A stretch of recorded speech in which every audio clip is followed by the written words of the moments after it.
Oi pessoal, tudo bom? Hoje eu tô aqui pra trazer um assunto pra vocês que, se vocês ainda não viram estudando biologia na escola, vocês vão ver futuramente, que é a teoria do darwinismo, quem foi Charles Darwin, o que ele fez pela biologia, quais foram as hipóteses levantadas por ele.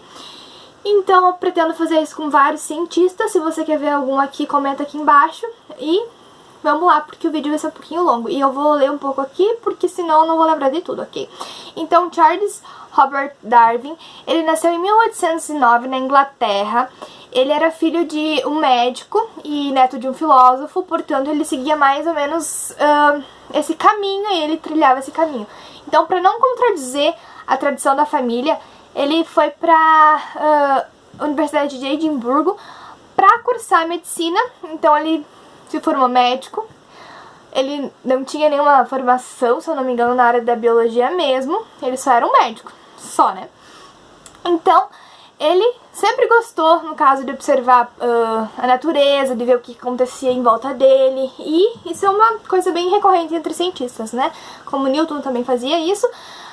O Darwin explorava mais a parte da natureza, por exemplo, o que as flores tinham de diferente entre elas, e ele sempre colecionava. Então ele tinha coleção desde pedrinhas diferentes até flores que não eram tão comuns na região, a ovos de aves, isso mesmo. Então ele sempre teve esse olhar a mais para a natureza. Ele continuou os estudos dele, né? Ele não parou apenas na medicina. Ele se formou em artes e diz que, né, nessas pesquisas que eu fiz, ele tentou ser pastor e ele foi para Cambridge, então estudar isso. Se é ou não tá nas pesquisas que eu fiz, eu vou deixar aqui embaixo o link de onde eu peguei essa informação. Porém, eu soube que ele não era religioso. Até tem uma história, né, boatos que dizem que quando ele estava no leito de morte, ele pediu perdão para Deus e tudo mais.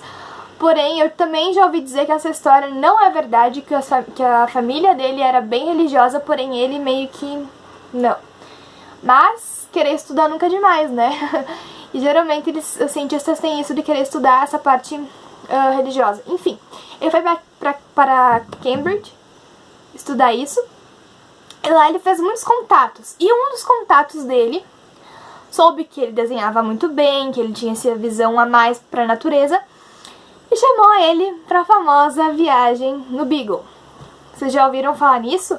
Que é tipo uma viagem que eles fizeram em volta da Terra, né, passando por vários pontos, vários continentes, para ver o que eles achavam. E o Darwin foi chamado, eu ouvi, né? E aqui eu não li isso, mas eu já ouvi por fora, né, na faculdade. Que ele foi chamado para ser um doutor, tipo, ele foi lá como médico, e outra pessoa foi como naturalista. Só que como Darwin se mostrou muito nessa área, ele assumiu essa nomeação. Então ele ficou no posto de naturalista. Então o naturalista que foi para ser naturalista só ficou em secundário, em segundo plano. Então o Darwin desenhava muito bem, ele escrevia muito bem, ele observava coisas que ninguém mais conseguia observar na natureza. E ele foi então, tomou esse posto de naturalista, e ele anotava tudo, desde plantas, aves, répteis, insetos, tudo ele anotava num caderninho. O que bem depois ele transformou em um livro que todo mundo já ouviu falar, né? E quem não ouviu falar vai ouvir falar, calma, que é A Origem das Espécies, que eu já vou falar dela. Então, como ele passou pelo mundo todo, ele passou aqui no Brasil, isso mesmo, ele passou na Bahia e no Rio de Janeiro. E ele observou várias coisas, e inclusive tem anotações, né? E não apenas aqui no Brasil, mas na América do Sul no geral. E ele relatou isso no livro dele, A Origem das Espécies. Só que quando ele veio aqui no Brasil, ele ficou muito abismado com a questão da escravidão, né? E ele comentou isso, e foi uma coisa que ficou bem... chocou muito ele, porque já não tinha mais a escravidão lá, né? Que nem o Brasil foi o penúltimo país que aboliu a escravidão. Dizem que é o último, mas ele foi o penúltimo. Enfim.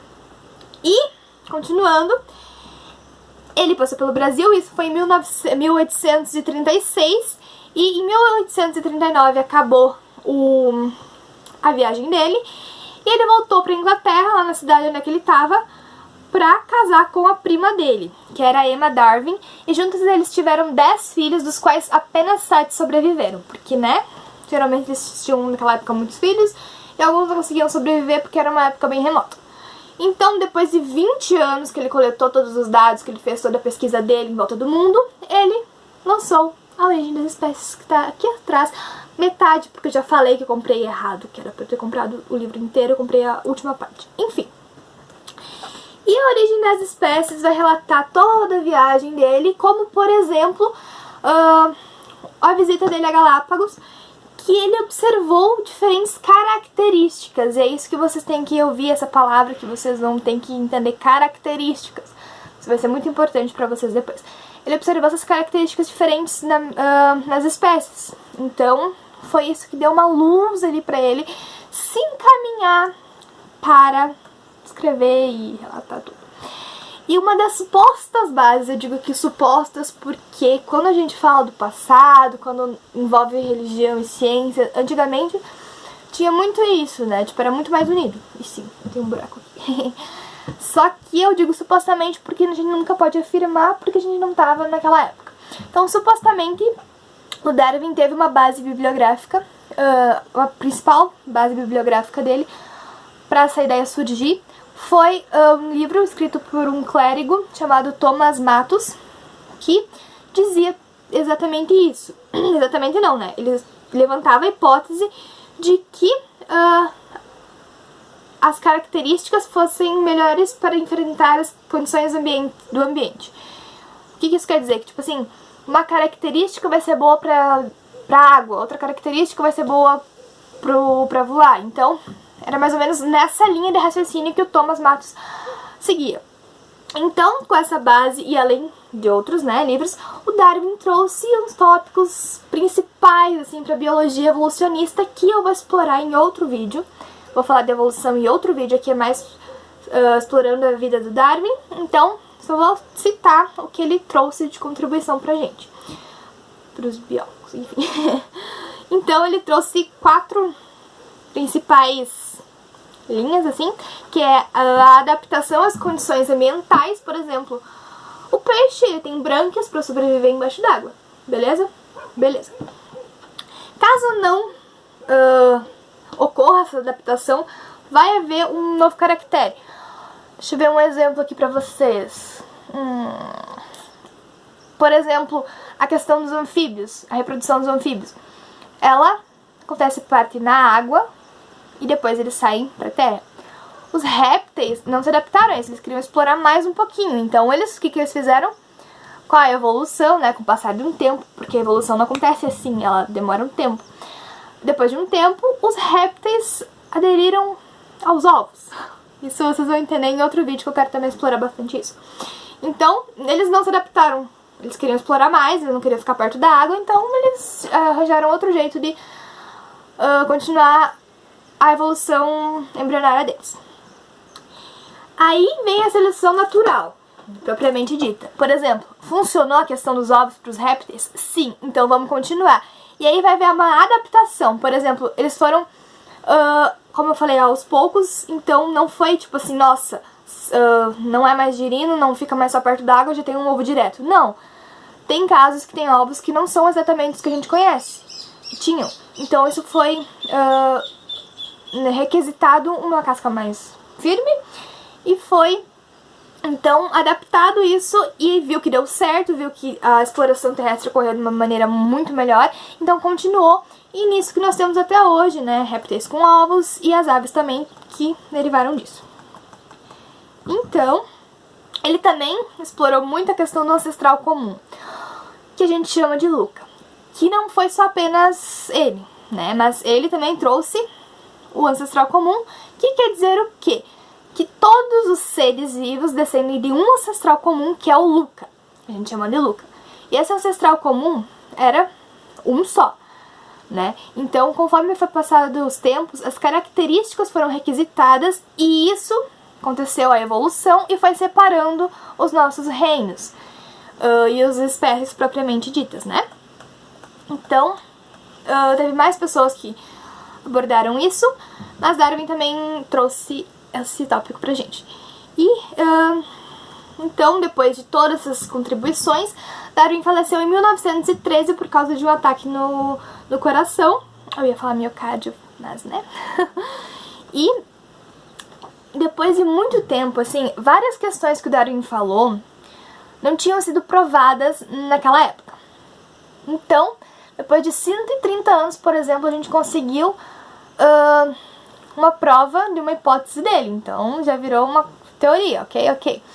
Ele falou que uma determinada orquídea, durante a viagem dele, né, ele viu uma orquídea, ele chamou muita atenção, e essa orquídea era tipo, tinha uma parte das pétalas ali, da coroa floral, enfim, muito longa. E ninguém acreditava que tipo, uma abelha poderia polinizar ali, um morcego não poderia também. Então ele falou, não, é um inseto que tem uma espirotromba muito grande. Então, e ele falou isso e tipo, ninguém, não tem sentido, mas tudo bem.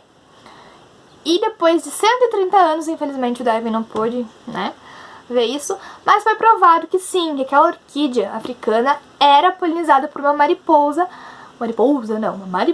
que tinha uma espirotromba muito grande. Eu vou deixar um vídeo aqui embaixo se eu conseguir achar dessa confirmação, porque daí o pessoal deixou, tipo, câmeras não nessa, né, mas numa espécie, da mesma espécie, num exemplar da mesma espécie. Confundi todo aqui. Pra provar, e eles provaram que sim, que Darwin estava certo, que além de essa mariposa ter que se adaptar ao tamanho dessa orquídea, para conseguir alimento, ela ajudava as outras orquídeas da mesma espécie a fertilizarem por causa da polinização. Então isso foi uma coisa muito legal, porque após 130 anos, cara, quem imaginaria? Porém, tá aí o resultado, né, dessa incrível viagem.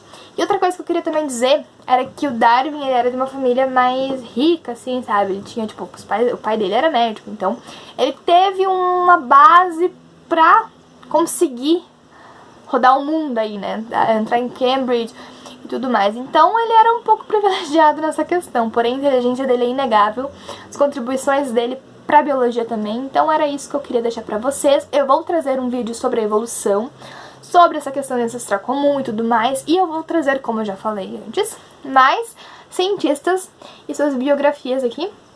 Então, se você quer saber de algum, deixa aqui embaixo. O próximo eu quero fazer sobre um físico. Acho que você deve ter uma ideia de quem, não sei. Me segue no Instagram, @potter07girl, que eu vou deixar aqui embaixo. Então é isso aí, galera. Obrigadão. Tchau, tchau.